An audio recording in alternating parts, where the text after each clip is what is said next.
Olá, agricultores e agricultoras. Eu sou o Rogério de Jesus Silva, sou técnico até agroindústria Comandac, faço parte do projeto Alianças Produtivas e hoje estamos aqui novamente para transmitir mais uma videoaula do projeto Até à Distância.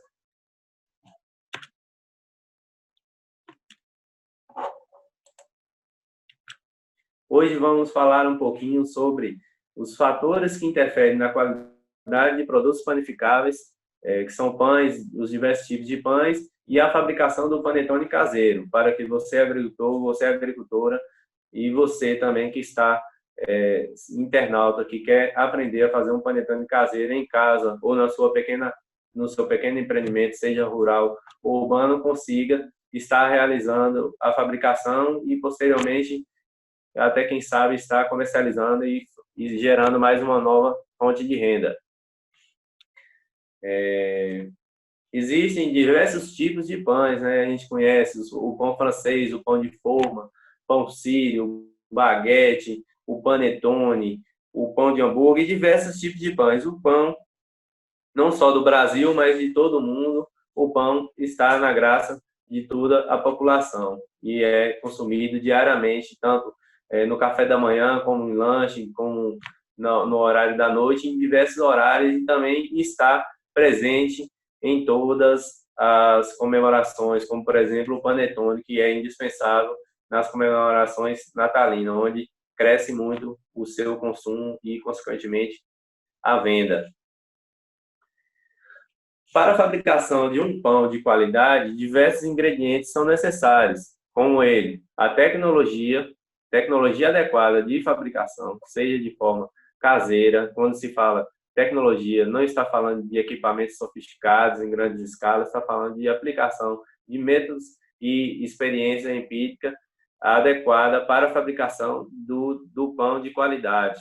Os ingredientes, dentro da engenharia, ciência e tecnologia de alimentos, existe um princípio que nunca se melhora a matéria-prima que você vê e não consegue se transformar para um produto melhor. Para a fabricação de um produto de qualidade, é necessário ingredientes de qualidade para que o produto tenha seus atributos sensoriais e tecnológicos adequados. E também a manipulação, e colocar ali um pouco de amor, um pouco de carinho e atenção e zelo para a fabricação daquele produto, além de sua técnica profissional. Só assim para conseguir fabricar um pão de qualidade.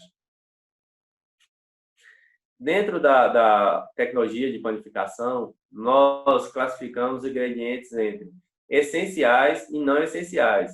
São considerados essenciais para a fabricação do pão a farinha de trigo, a água, o fermento e o sal. E não essenciais, mas que não deixam de ser importantes e são fundamentais para a diversificação dos diversos tipos de pães. Temos, por exemplo, o açúcar, a gordura, o leite, algumas enzimas, outros produtos como o leite em pó, o chocolate e assim por diante. São incontáveis formas e alternativas para estar incorporando e agregando valor a esses produtos tão apreciados. E hoje nós vamos falar um pouquinho sobre as funções e importância dos ingredientes, porque às vezes eu sei fazer, eu compro os ingredientes e vou conseguir fazer, mas você tendo uma noção básica sobre quais as funções dos ingredientes e o que tem ali que causa essa função, que vai te dar, às vezes, o saber o porquê e te dar uma saída num momento inesperado, num momento que alguma coisa dá errado, você sabe o princípio e você consegue resolver. O ingrediente mais importante, que é a base das formulações, é a farinha de trigo. Sua característica mais especial, dentre outras, é conter glúten.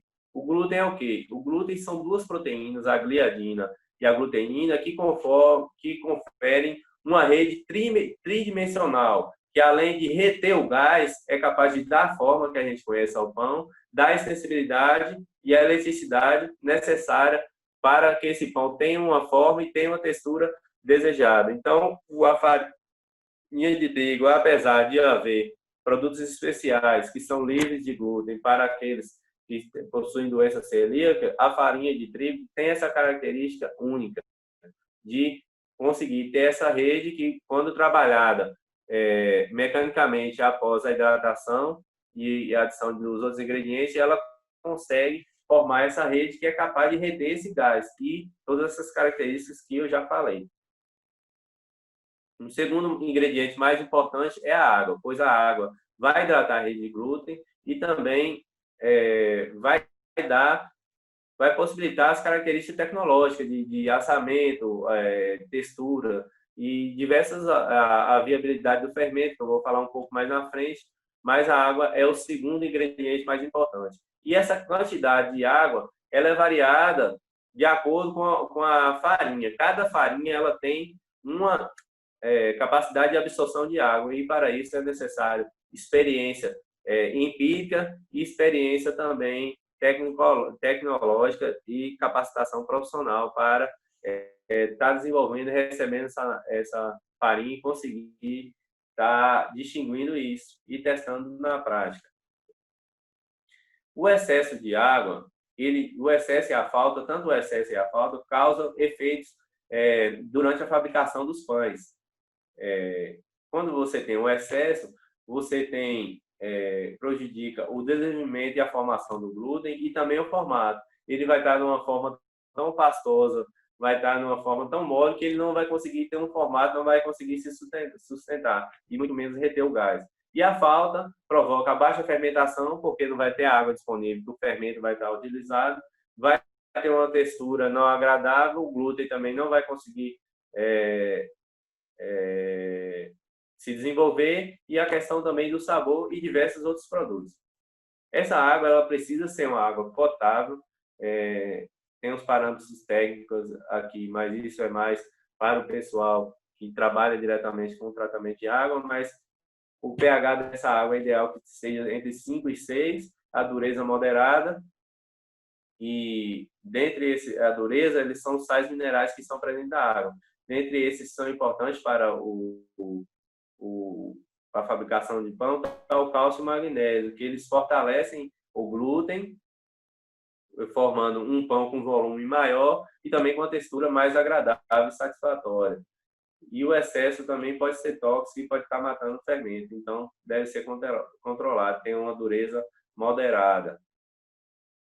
Outro ingrediente importante, o sal. O sal, além do sabor, que hoje em dia está apesar de estar tendo uma redução devido a nível de hipertensão, questão de saúde, mas o sal, ele não deixa de ser um formador importante de sabor. Além disso, ele fortalece as redes de glúten, melhora o miolo do pão, deixando ele mais branquinho, e também é importante no controle da fermentação. E também o seu excesso ou falta causa efeitos colaterais. Vocês concordam que se tiver com pouco sal, vai estar com um sabor ruim, e da mesma forma, com excesso, ele também vai estar com sabor ruim? Então, tem que ter a quantidade necessária, sem excesso e sem falta. Além disso, o excesso, ele mata o fermento, vai provocar uma baixa fermentação, seu pão não vai crescer, e também a falta vai provocar uma alta fermentação que vai formar buracos no pão, e isso também não é agradável. A gente quer que esse pão ele tenha uns orifícios, as olhaduras bem distribuídas e sem esses bem grandes lacunas dentro do pão. E o fermento biológico, juntamente com a rede de glúten, o fermento biológico ele é os fundamentos da fabricação do pão, pois você adiciona o fermento, adiciona o glúten, trabalha o glúten com a água, o amido que tem na farinha vai possibilitar que esse fermento se consuma aquilo e gere como substrato o CO2, que é produzir o gás que vai aumentar o volume do pão. E aí, dentro desse fermento, a gente pode classificar ele entre fresco, seco e instantâneo. O que vem dizer isso? Vamos dizer que o fresco ele é aquele jogador que já aqueceu, ele já entra pronto para jogar. O seco é aquele que necessita de preparação, ele necessita ser ativado, passa um tempo, depois que ele está pronto para entrar em campo. E o instantâneo é aquele que está seco, porém ele já tem uma agilidade maior. Ele já está no banco, mas ele aqueceu ali no intervalo, ele consegue já está funcionando. Qual é a vantagem? O fresco é o melhor, né? Mas o fresco, muitas vezes, principalmente para empreendimentos rurais familiares, é meio dificultoso por conta que ele necessita de refrigeração. E, às vezes, o transporte até chegar nesse empreendimento é um pouco dificultado. Mas você pode escolher entre o seco e o instantâneo, que ele tem uma umidade de 34% a 8%, e com isso a gente consegue conservar tanto em temperatura ambiente e tanto por um tempo maior. Por isso, tem essa diferenciação. E aí, de acordo com a sua necessidade e a qualidade que você alcançar, você faz essa escolha. Já falei sobre a função é produzir o CO2 e também compostos importantes que vão dar o sabor e o aroma, que ele produz aquele cheirinho do pão, que é formado por compostos voláteis, como o etanol, aldeídos, ácidos, estéreis e cetonas, que são compostos químicos, que dão essa característica única do pão. Função e importância dos ingredientes em relação ao açúcar. O açúcar, já tem os açúcares que são presentes na farinha, e são alguns amíleos danificados, glicose, sacarose, frutose, algumas em quantidades baixas que já estão ali, que às vezes é suficiente para a fermentação, como no caso do pão francês, que não vai açúcar, mas em outros produtos se quer adicionar o açúcar, na forma de sacarose, que é esse açúcar comercial que a gente conhece, ou na forma de xarope, que seria aquele xarope de glicose, xarope de milho, mais líquido, maltose e outros açúcares invertidos e diversos outros tipos de açúcar que são adicionados para diferentes tipos, açúcar refinado, ultra refinado e assim por diante. Ele tem a função de favorecer o fermento, promover o sabor, o aroma e a cor, pois quando você adiciona o açúcar, você pode observar que a crosta desses pães ela é mais escura, ela tem uma caramelização maior, que são reações químicas entre o açúcar, às vezes as proteínas e o calor que você emprega no assamento e forma isso. Mas o açúcar também tem característica importante de reter a umidade. Você vê que quando você faz um pão doce, ele é um pão mais macio, mais delicado do que os pães que só tem somente sal. Lipídios, que são as gorduras, né? As gorduras são tudo que vai gordura, infelizmente, a gente tem que procurar reduzir o consumo de gorduras mesmo, mas tudo que a gente adiciona gordura é mais gostoso, ele fica com um sabor maior. Além disso, ele provoca uma lubrificação dessa rede de glúten e consegue promover um aumento maior do volume. Além disso, questão de emulsificação, homogeneização, não vai, que eu falei da distribuição das bolhas, também da hidratação, ele vai ficar mais suculento. E, além disso, retarda a retrogradação. Ah, mas o que é retrogradação? Retrogradação é um processo de cristalização de produtos em geral que tem bastante concentração de amido, e quando ele vai passando o tempo de armazenamento e resfriando, ele endurece, como é o caso, por exemplo, do nosso chimanguinho que a gente conhece, ou do pão de queijo. Ele não consegue passar muito tempo, ele endurece, é devido a esse fenômeno, além da perda de umidade, mas principalmente esse fenômeno de cristalização desses produtos que tem bastante amido e carboidratos. Etapas de processamento. O que é as etapas de processamento? Logicamente que aqui nós estamos falando de forma geral que cada tipo de pão tem etapas específicas, hoje a gente não vai se ater a isso, mas falando de etapas fundamentais dentro da fabricação de produtos de panificação, temos essas etapas que influenciam na qualidade do pão, como, por exemplo, a mistura. Vai influenciar o quê? Uma homogeneização adequada, que vai promover uma mudança na textura, uma massa lisa. E, além disso, o desenvolvimento do pão. Como eu falei para vocês, o glúten são duas proteínas que estão dentro da farinha de trigo e elas só formam essa rede a partir do amassamento mecânico e da adição de água. E aí a gente tem duas questões, que é a questão de demasia, de excesso e de falta. Quando você desenvolve pouco essa massa, ela não vai atingir a formação do glúten ideal.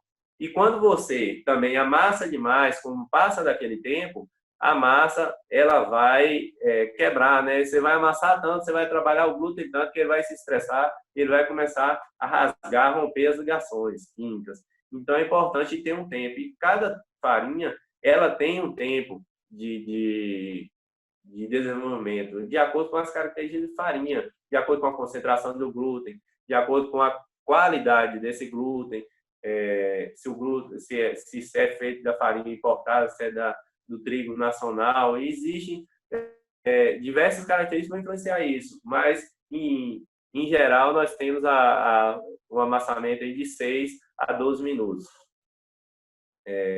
E a condução inadequada dessa etapa provoca a má textura, a má formação da rede, que não vai dar um produto de qualidade agradável, de aparência, de textura e todas as características, e também o excesso dessa etapa pode provocar, danificar essa estrutura da rede de glúten. O descanso é importante para quê? Às vezes de 1 a 2 vezes após a mistura, depois que você tem a solva ali, você tem mais um descanso, mas é fundamental que tenha pelo menos um descanso. Para quê? Para dissipar essa energia que você adicionou ali na massa, né, com movimento, com atrito, ela formou uma energia na rede de glúten, para você dissipar, para a massa descansar e estabilizar essa rede, e também reduzir o pH, que vai provocar um fenômeno chamado de ionização, e também vai melhorar a formação da rede de glúten. Sova. A sova é o trabalho dessa massa após você deixar ela em descanso, deixar ela fermentar. É importante que você a primeira fermentação, né, que às vezes o descanso é chamado de primeira fermentação, é a função expulsar o CO2 que foi produzido ali, expulsar, formar pontos de nucleação onde o gás vai reter e vai garantir a distribuição adequada desses alvéolos, desses buracos dentro do pão. E, além disso, a incorporação do ar. Corte, boleamento e moldagem. Isso vai de acordo com cada tipo de pão. A gente tem o quê? Que cada pão, pela legislação brasileira, o pão francês, ele tem que ter pelo menos 50 gramas. Então, isso, de via de regra, deve ser seguido. Mas cada produto, principalmente para consumo próprio, e aí você faz de acordo com o tamanho e a sua necessidade e de acordo com o que você deseja. Ou então pode ser vendido na forma de peso também. Um método de corte, boleamento e moldagem, ele influencia na retenção de gás. Ele auxilia, porque a rede de glúten é igual é como se fosse o nosso cabelo. Quando a gente penteia, ele fica em uma orientação só. Se você faz um corte ali e coloca o pão de qualquer forma, ele vai estar ali, a rede vai estar desorganizada e o pão vai crescer com um chifre para cá, uma bolota para cá, um buraco aqui, um buraco ali, e não vai ficar com uma aparência agradável. Então, você fazendo o boleamento de acordo com as técnicas, girar ele dentro da mão, sobre a bancada, por exemplo, você consegue estar ali orientando e fazer que esse pão cresça de uma forma esperada, né? De uma forma que você trabalhou ele para ele crescer. E vai garantir também a homogeneidade na fermentação e o formato e o tamanho desejado.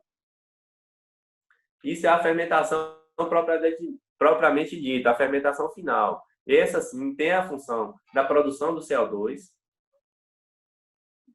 a produção do CO2 e esses metabólitos que vão dar sabor, e o gás que vai garantir o tamanho do volume. Fatores interferentes: o tempo que você vai deixar fermentando, a temperatura. Por quê? Porque a temperatura, o micro-organismo, falando grosseiramente, ele trabalha de uma forma morna, ali sobre os 28, 30 graus.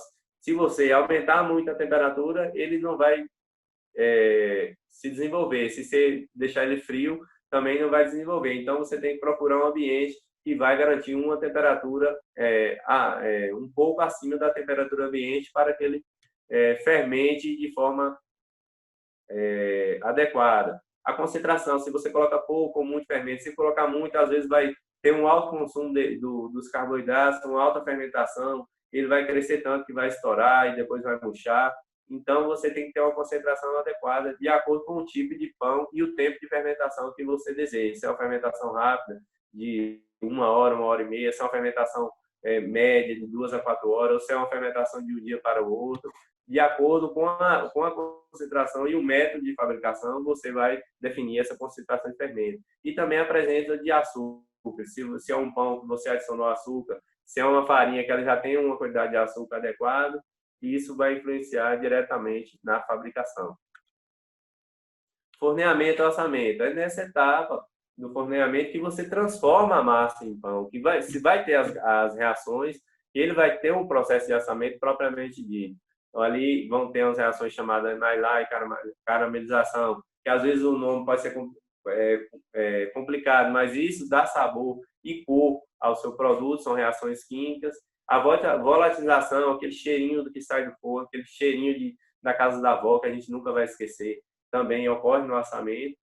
E isso é necessário que você tenha temperatura e umidade controlada, pois se você aumentar muito a temperatura, você pode estar queimando esse pão, ressecando esse pão. Se você abaixa muito a temperatura, ele não vai assar, ele vai empastar, vai ficar aquele entumecido. E tem que ter temperaturas adequadas. Em geral, temperaturas entre 170 graus e 190 graus, que é a temperatura de assamento de pães. E aí, igual eu disse, baixos, pão cru, sabor forte do fermento, crosta parda, perecibilidade, altos, pão seco, queimado, crosta escura, sabor ruim, tudo você tem que ter equilíbrio. Não pode ser muito baixo, não pode ser muito alto. Resfriamento. O resfriamento é importante. Você não pode pegar um pão quente e embalar. Você tem que deixar resfriar. Mas, para isso, você tem que garantir que o ambiente que ele está resfriando, ele tem que ter uma qualidade do ar adequada. Ele está sendo protegido de moscas, de insetos que poderiam estar sentando ali, e também de fungos, que é muito comum em padarias, que o pão, ele seco, ele tem uma atividade de água baixa, então ele não desenvolve bactérias em grande quantidade, ele desenvolve mais fungos, é o famoso bolor. E é muito comum quando você quer industrializar esse pão e você não tem uma qualidade do ar adequada e você acaba lançando de artifícios como conservantes, como sorbato, que você passa ali na superfície do pão para não estar desenvolvendo esse mofo. Mas a gente prega sempre estar fazendo um produto caseiro, um produto natural, um produto adequado para o consumo das famílias, da nossa família, tanto da agricultura familiar como os nossos. Eu falo sempre, eu moro na zona rural, produzo um produto aqui, mas a minha sobrinha está estudando na rua, o meu filho se mudou, ele está trabalhando lá no banco, ele trabalha lá. Quem está na cidade saiu do campo, então a gente tem que zelar tanto por nós que estamos aqui no campo, tanto por quem está na cidade. E aí a gente tem mecanismos de ventilação, de exaustão do calor nas indústrias e também a aplicação de antimofos, que eu já falei com vocês, que a gente busca estar produzindo produtos mais naturais. Principais métodos. A gente tem métodos tradicionais, né? A gente diversos outros métodos, mas tem métodos tradicionais que são a base do pensamento, do desenvolvimento da ciência e de outros métodos. O método de massa direta, que é utilizado para formulações mais simples, geralmente padarias pequenas que vendem um pão quente que não vai industrializar, que não vai empacotar, mandar para os mercados, que ali você produz de manhã, esse pão é consumido todo, no máximo à tarde, e assim é uma produção diária. Temos um método de esponja, que são mais utilizados pela indústria, né? Que é a produção de produtos que posteriormente serão embalados, vendidos à temperatura ambiente por um prazo maior. E aí eu vou falar um pouquinho sobre os métodos.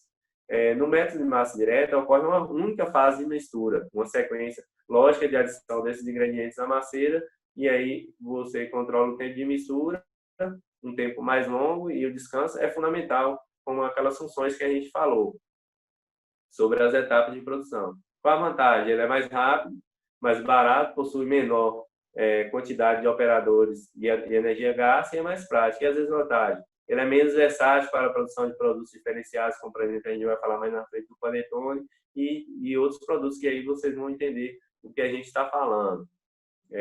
O produto final também é menos saboroso e é uma maior porcentagem de perdas na fermentação. Você não aproveita que o volume do pão ser controlado pelo peso, o volume diz muito, né? Quando você vê um pão com um volume agradável, um formato agradável, ele é muito melhor do que um pão pesado, entumecido e com volume pequeno. Tudo é equilíbrio. Ele não pode ser um pão muito leve, muito com alvéolos muito grandes, e também não pode ser um pão que não se desenvolveu o volume necessário. E aí, durante essa método de massa direta, você pode estar subestimando o trabalho do fermento. Você pode estar não deixando que esse fermento ele se desenvolva de forma plena. Por isso, o método de esponja é importante. Esse método de esponja ele tem duas etapas. Primeiro, você adiciona parte da água, da farinha, do fermento e faz como se fosse uma otimização ali do trabalho do fermento para ativar o fermento, para o fermento ficar bem ativado, tem um descanso mais prolongado que vai gerar mais sabor, composto, aqueles compostos que a gente falou que é importante. E aí, depois, na segunda fase, você adiciona o restante dos ingredientes, ele vai conseguir dar um boom de fermentação, vai conseguir otimizar o trabalho do fermento por um tempo mais curto. Por isso, a maior versatilidade. E aí, de acordo com o produto, você controla entre essas duas etapas. Ou mais uma, ou mais a outra, ou equilibrado, e assim se vai. Hoje nós vamos falar um pouquinho sobre a fabricação do pão caseiro. Nós vamos estar fazendo o pão caseiro, o panetone caseiro, na prática, e vamos estar postando aqui, mas hoje nós vamos falar um pouquinho sobre as etapas. Sobre a história do panetone, e assim vamos dar seguimento. Depois nós vamos fazer a prática. Vou passar um vídeo aqui que é do canal do YouTube Chef Geek, que foi divulgado, e a gente está aqui utilizando de forma responsável para contar um pouquinho da história do panetone. Vou reproduzir aqui para vocês. Olá, eu sou Larina, do Chef Geek, e hoje é dia de História da Gastronomia. O panetone é um dos pratos mais famosos do Natal. Mas você se perguntou como foi que ele surgiu? Quem criou o panetone? Existem várias lendas sobre seu surgimento. Neste vídeo, eu vou te mostrar as duas versões mais famosas. Uma de amor e a outra de um grande erro. As duas histórias se passam em Milão, no século XV. A primeira conta a história de Paulo Henrique se apaixonou pela filha do padeiro, o Senhor Bruno. Para mostrar que era formoso, ele resolveu trabalhar na padaria e acabou criando um pão diferente, com frutas cristalizadas. Deus pede essa criação aos seus grandes frutos. Bom, esse pão ficou super famoso e as pessoas começaram a chamar de pão de pão, dando origem ao nome. Será que essa história de amor teve um final feliz? É a primeira forma do panetone? Com certeza.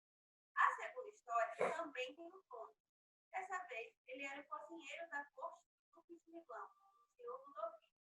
Era a época de Natal e quando estava exausto, depois de passar vários dias preparando a ceia. No último dia de preparo, ele cometeu um grave erro, queimou a sobremesa tradicional dos cristãos. Como não tinha tempo de preparar outra torta, reaproveitou a massa de pão que tinha guardada e adicionou açúcar, ovos e frutas cristalizadas. E resolveu seguir esse tempo. Para sua surpresa, o Duque amou o convite. Perguntou qual era o nome. Tony disse que não havia nome. Então, o Ludovico batizou aquela nova iguaria de panetone, ou pão de Tony. E essa história é real, não temos como saber. Mas o Duque realmente existiu, governando Milão por alguns anos, e inclusive ensinou para o famoso Augusto da Ceia, apesar dessas histórias super curiosas, o que temos de concreto sobre a história do panetone é que ele apareceu na Itália, por volta de 300 depois. O seu nome seria a junção das palavras paneiro e panone, que em tradução livre seria pão branco. No Brasil, o panetone veio como os imigrantes italianos, logo após a Segunda Guerra Mundial. Mas só começaram a ser comercializados em 1948, através do convite de aval. O panetone até hoje está presente nas casas de muita gente, especialmente no Natal. Você gosta de panetone? Ou passa das fotos de casa? E se você gostou desse vídeo, deixe sua curtida e envie para os seus amigos.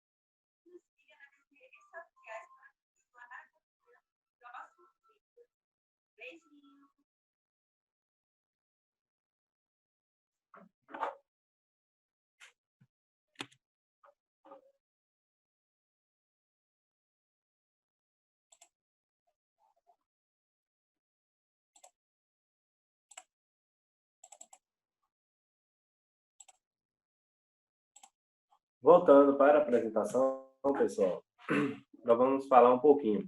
O ano passado, nós fizemos um curso de panetone na comunidade de Careta de ACC, onde a gente reuniu todos os grupos vinculados relacionados à fabricação de biscoitos e outros produtos, para fazer um curso de panetone caseiro, de fabricação, apesar de a gente ter uma padaria ali, de certa forma, industrial com alguns equipamentos, mas a gente tentar fazer de forma caseira para que todos os grupos com mais ou menos equipamentos conseguissem reproduzir em suas comunidades e assim ser mais uma opção, mais um produto para agregar no mix de produtos. Foi estrategicamente feito em novembro, pois as vendas de panetone aumentam no começo de dezembro até o Natal, e aí para dar tempo deles adquirirem os ingredientes e começar a fabricar e vendeu. E hoje a gente, sobre relatos do grupo, alguns vão estar assistindo essa videoaula, foi importante. Muitos grupos conseguiram captar recursos a partir da fabricação desse novo produto. A gente contou com a parceria entre a Comandac e a Cotrave, e teve a participação minha como ministrante das mulheres que esteve de forma participativa, aprendendo na prática, fazendo o que se deve fazer e o que não se deve fazer, para a gente conseguir fazer produtos com uma qualidade aceitável. E assim, lá nessa atividade, a gente usou essa formulação.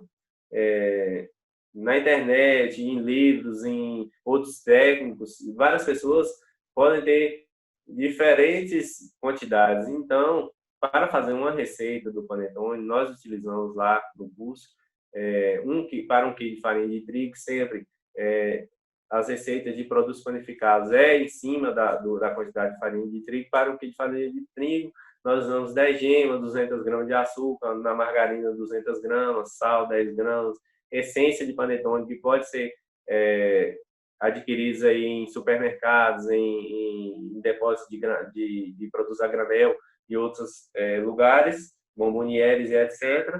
1 colher dessa essência de panetone, 20 gramas de fermento instantâneo, que eu já falei para vocês o que é o fermento instantâneo, fermento biológico instantâneo, frutas cristalizadas, 400 gramas, uva passa 200 gramas, a água. Lá nós também fazemos o chocotone com as gotas de chocolate. E aí é só substituir as frutas, colocar 500 gramas de gotas de chocolate, ou de acordo com o gosto. Se você quiser fazer com ela mais recheado, você adiciona uma quantidade maior, ou numa quantidade que seja suficiente para proporcionar ao cliente uma experiência de sabor agradável. E aí você tem que ir testando aí para saber a quantidade que você quer adicionar de chocolate, né, nesse produto. E aí você substitui as frutas do panetone tradicional pelo chocolate.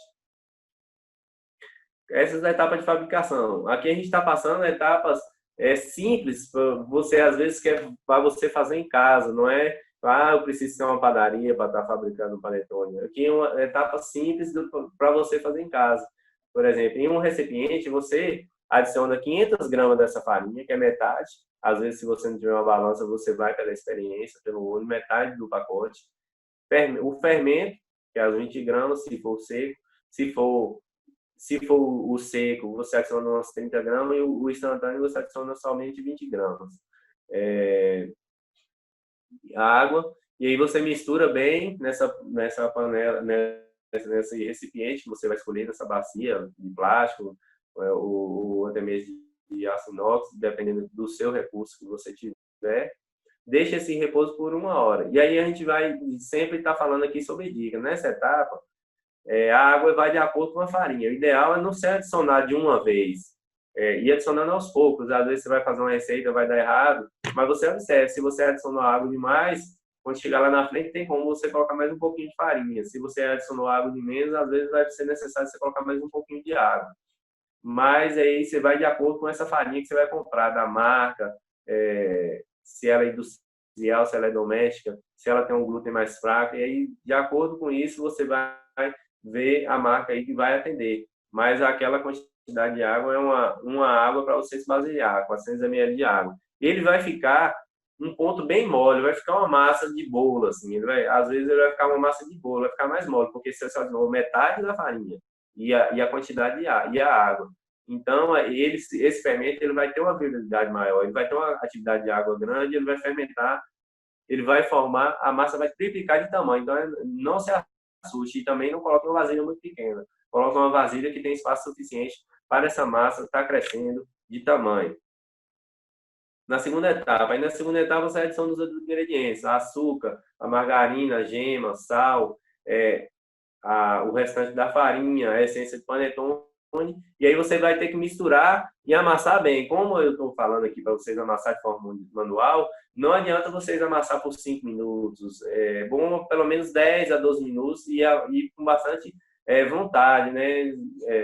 Tá aplicando uma energia necessária ali para desenvolver. E essa massa vai ficar lisa, ela vai ficar extensível. Você vai puxar, ela vai esticar, ela não vai rasgar. Vai ficar uma massa elástica, viscoelástica. E se for necessário, nessa etapa aqui, você vai adicionar ou mais um pouquinho de farinha ou mais um pouquinho de água, para que a massa fique lisa nessas características. E aí, na prática, a gente vai estar mostrando aí em breve. Terceira etapa.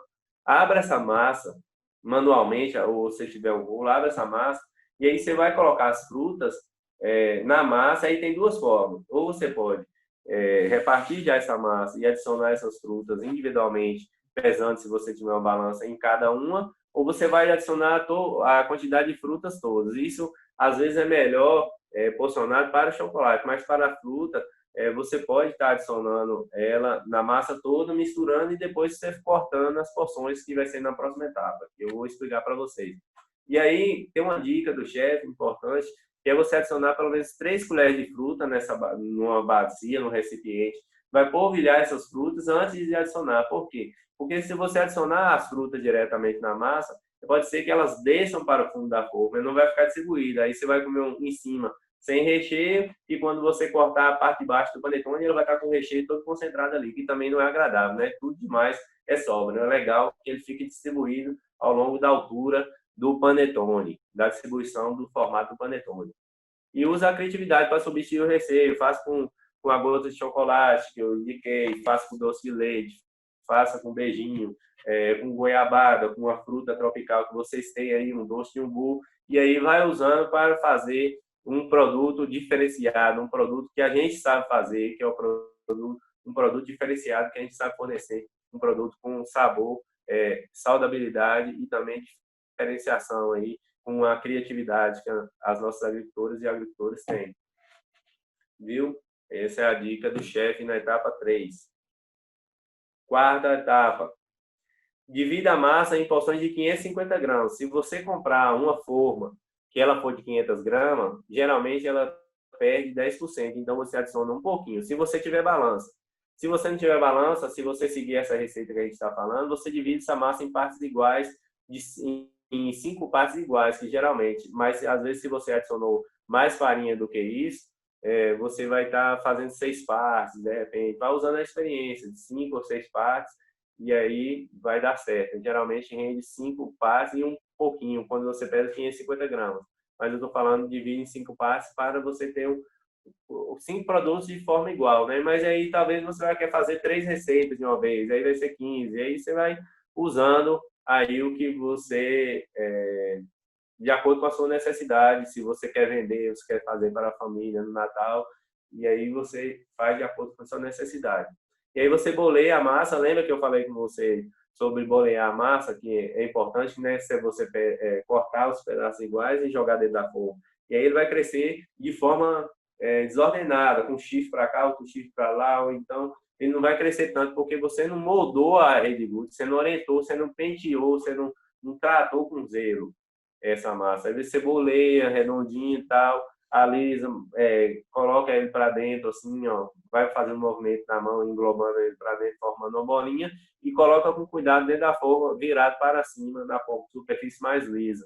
E aí você tem que deixar fermentar por 2 horas. Aí eu falei, em regiões mais frias ele vai fermentar menos, dependendo do lugar que você colocar. É bom sempre colocar coberto, para evitar que o depósito de ovos ali, de mosca, de insetos está sentando, poeiras, tudo, evitar tudo, é bom sempre coberto. Às vezes, se você tiver um forno, você já coloca dentro do forno, que às vezes aquele forno tem uma temperaturazinha, e às vezes você vai fazer depois do almoço, ou então depois você preparar alguma coisa no café da manhã, aquele forno tá quentinho, tá morninho, do jeito que o fermento quer, você coloca ali dentro e é sucesso. 2 horas, se Deus quiser, o seu panetone vai ter crescido. E após a fermentação, enfeite ele com corte sensível em cruz. Lá no curso a gente brincou que as mulheres, se cortar, ele vai reduzir. Mas no método Esponja proporciona uma fermentação mais distribuída, que ele não vai ficar com grandes bolhas, que você cortando ele vai murchar. E você tem um corte sensível, não precisa você rasgar o panetone, você faz cortes sensíveis na superfície e também pode adicionar uma pequena porção de margarina dentro daquele corte, que vai dar mais sabor, coloração e vai ficar mais bonito. É a dica do chefe na etapa 4. Etapa 5, em forno já pré-aquecido, não vai colocar para assar no forno frio. Pré-aqueça o forno a 170 graus e coloca para assar a 170 graus por 40 minutos o panetone. O forno você pode pré-aquecer por 10 minutos, que já é o suficiente. Mas assa a 170 graus. É igual aquela questão. Muito abaixo de 170 graus, vai ficar um trem empastado, branco, não vai assar.